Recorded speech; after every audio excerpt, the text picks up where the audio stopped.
I feel like it's time for me to put those back on and start my drift life with the body kit.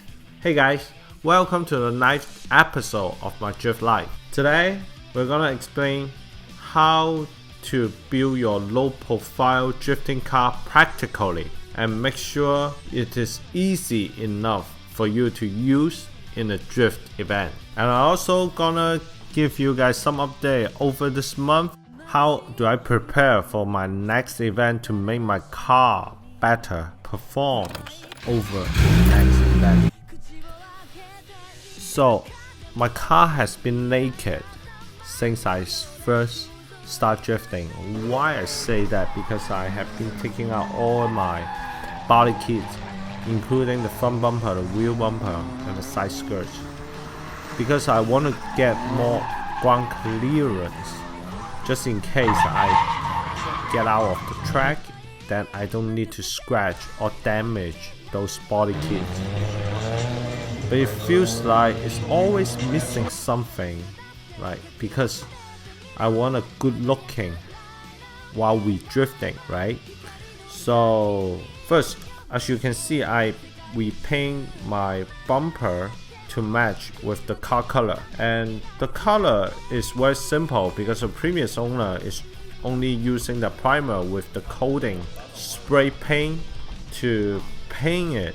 So it basically cost me like 2 bottles of spray paint primer and a couple coating spray, and the result is very satisfying. And then I tried to do some customized blanket to get a quick release bumper pinch so that I would be able to quickly remove and reinstall of my bumper. Let me show you here. What I bought from Amazon is something like this. It's called quick release clip. I installed at the side between the fender and the bumper in the opposite way, one at the top and one on the bottom. And I also make a custom hook that to holding my bumper from the top. It makes it very easy to put it out and take it back on the track when I need it. For example, I need to load the car up to the trailer, or I need to put the bumper down in order to jack up the car from the front. To make it look even better, I actually put the front light covers on in order to make the bumper a more finished look. I actually put the daytime running light and the signal light back on to give it a clean look. After front end building, the second step, I move on to the interior building. So the first thing I'm gonna do is the entertainment system, because the car didn't comes with it. So what I start doing is checking each of the door panel and see if there was a speaker there. It ends up only one door has a speaker, and the head unit is miswiring. So I end up goes to Best Buy to buy 2 new speakers for my doors, and I start rewiring all those wiring harness in order to make it right. There was a lot of online resources that you can find the correct wire diagram for the S13 and your head unit, so that makes the job really easy to do. So after rewiring that, here's the result. Now my car is able to play music. The next is fuel pump changes, because the previous owner told me before that the AEM fuel pump that in this car is not matching with the SR20 DET engine, because the fuel pump has been pumping too much gasoline into the engine, so it makes the car running really rich and it builds up a lot of carbon, and it is possibly a lot of fuel goes into the oil that damage the engine. So in order to avoid the further damage of the engine, we have to change the fuel pump ASAP. So first, you're gonna locate your fuel pump, so which is here from your fuse box,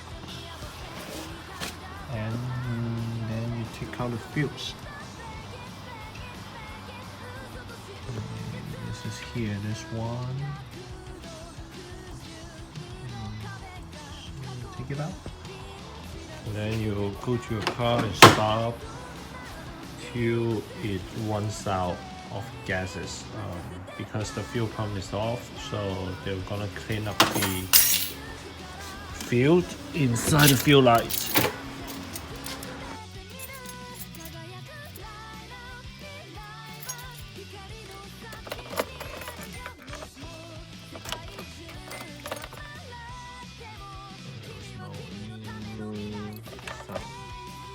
Because the fuel pump is not working.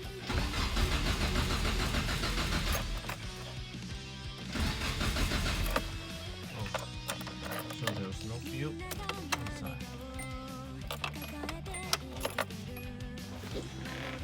So this is the fuel pump location because my interior is gutted already, so it's very easy to access. Different tires has different location. For example, for the STI is underneath the rear seat, so you have to take it out of the rear seat in order to reach out to the fuel pump location. So after researching for both of us, we end up buying the Warblow 255 fuel pump to replace it. It is a very easy install. Actually, it only takes me about half an hour to do it because the car already comes with the aftermarket fuel pump, all the harnesses, and the plugs is already being replaced from the OEM. So all I need to do is unplug the AM fuel pump and reinstall. It is just plug and play from it. And also because the wheel seat and wheel interior has been gutted, I can directly reach to the fuel pump location while we're doing that. That's why it takes so much less time than expected. So here is the moment of truth.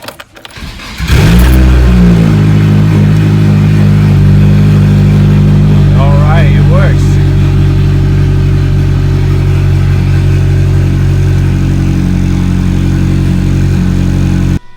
So for later the week, actually helping Johnny to put some spacers. And then I ordered a couple tires. They are the Federal 595, which is the perfect for drifting. This couple one is the front tire. The wheel is coming for the next couple weeks.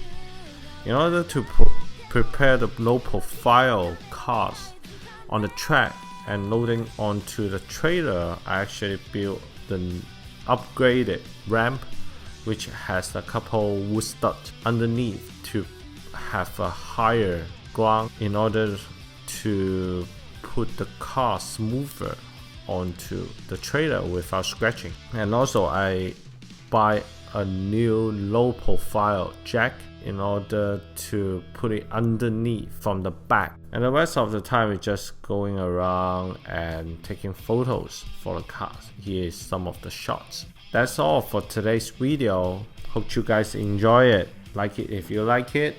Remember to subscribe. I'll see you in the next video.